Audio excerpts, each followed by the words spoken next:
don't know if you weren't paying attention. Stephen A. Smith and LeBron um, had their confrontation with everything that was going on. So we're gonna talk about that a little bit here. Let's see here. Give me 1 second. So here we have Stephen A. talking about his confrontation with LeBron James. And so here we go. Incredible game last night in LA. You were in the building, and we'll get to what that means for the Lakers and Knicks in just a moment. But SA, there was a moment in the game that we want to address.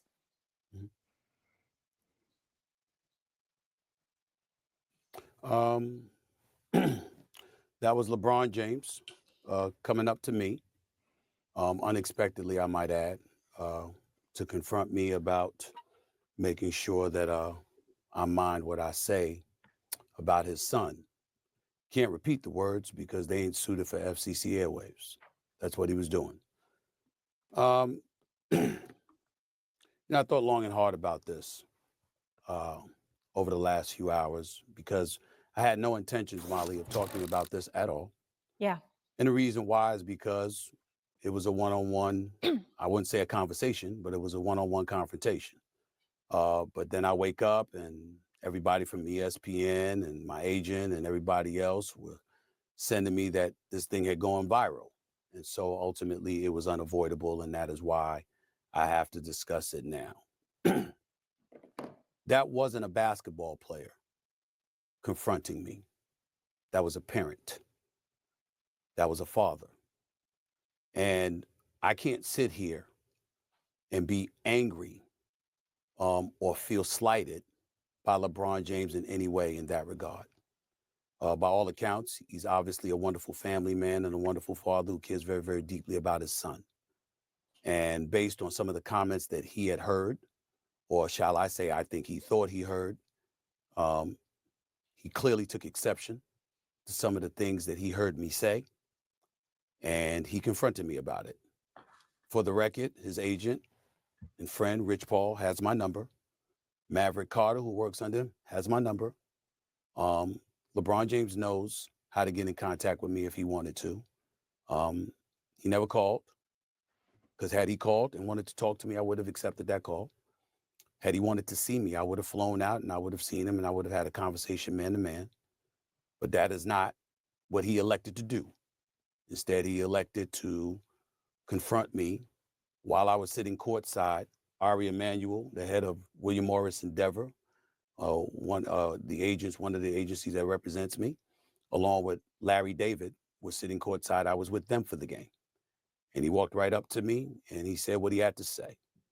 And apparently he feels like I was slighting his son. Now let me tell you what I feel. What I would have said if we were in a different environment, because I was not going to engage in a confrontation at that particular moment in that setting. But if we had had that conversation, I would have said to LeBron James, I never would speak negatively about your son.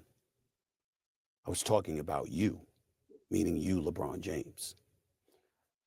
I have nothing but the best wishes for Bronny James.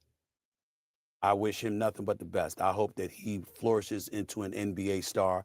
Usually in other sports, we see all-stars, and on occasion, we'll see their children become stars as well. That doesn't really happen with the NBA. I sincerely hope he's the exception. By all accounts, he's a wonderful kid. And I don't know anybody who roots against him, and it certainly isn't me. But in the same breath, at the time that we were talking about him, he was percolating to such a degree that the Bronny James stories had gone viral.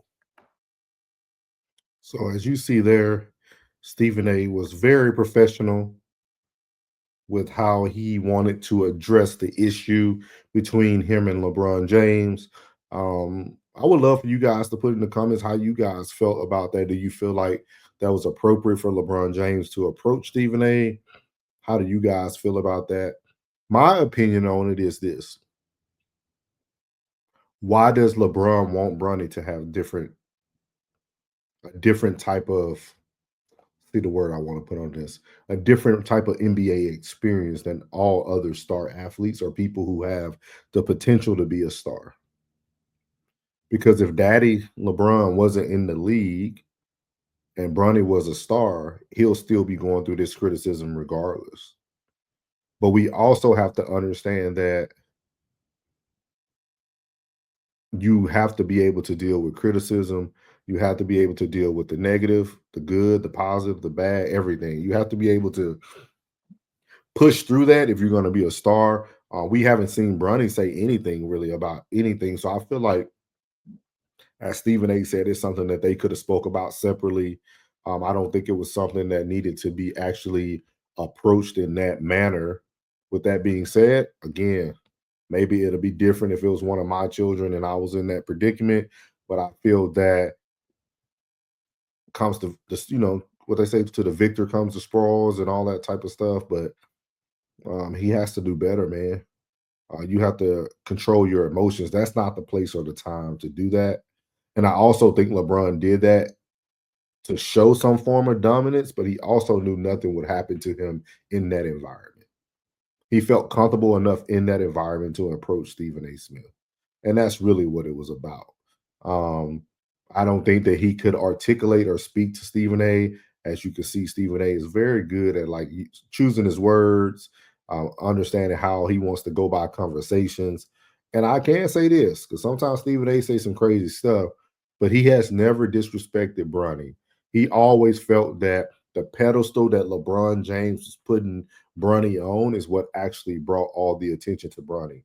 Because if you guys look back at last year, LeBron actually made a statement about Bronny could be like better than most of the like 12th man on the bench, and he can come in and do better than some of the people who are starting in the league today. So he just put that pressure. Then he also put the pressure on the franchise because he then, after those comments, said that he's willing to go wherever Bronny's picked because he wants to play with his son. So a lot of these things he did bring to the forefront for Bronny. I feel Bronny is having a great it was a G League season. Like he's doing great with the G League. I know they didn't bring him up for the Boston game and the Phoenix game before that. I think they're going to be very sparing about when he plays. I think if the Lakers make the playoffs, you will see a lot of Bronny James. And the reason for that is just, I think, due to the wear and tear that LeBron and Luka are about to put on their bodies to make this last push for the playoffs so that they're not in that round of like playing around, trying to play into the playoffs. I think they're going to try to become either, just get a seed. They just don't want to have to do the playoff play in. So I think you're going to see a lot of Bronny James when it comes to the postseason of the Lakers. Like